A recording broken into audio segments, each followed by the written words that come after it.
Hello and welcome to my YouTube channel Let's Learn with M.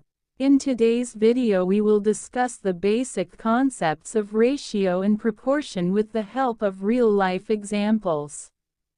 So, let's dive in and find out. Firstly, ratio is simply defined as a comparison between two or more than two alike quantities.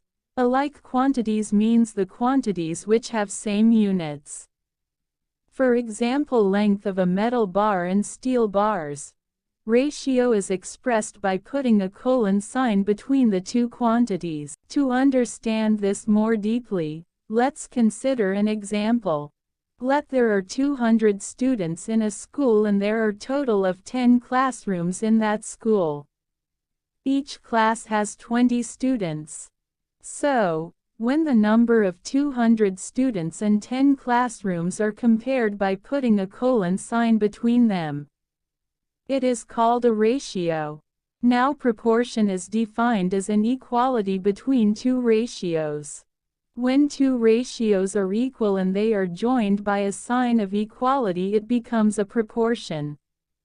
Must remember a ratio can also be expressed by putting a division symbol between the two quantities. Hence, when the final answer of two ratios are equal, they are said to be equal and can be joined by a sign of equality.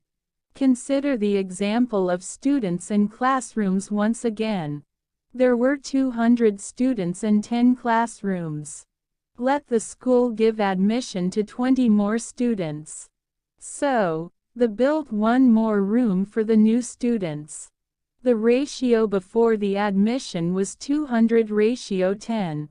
But after the admission of new students and addition of one more classroom, their ratio become 220:11. Since the final answer of both of these ratios is 20, as each class has 20 students, therefore these two ratios are equal and can be expressed as a proportion by putting an equal sign between them.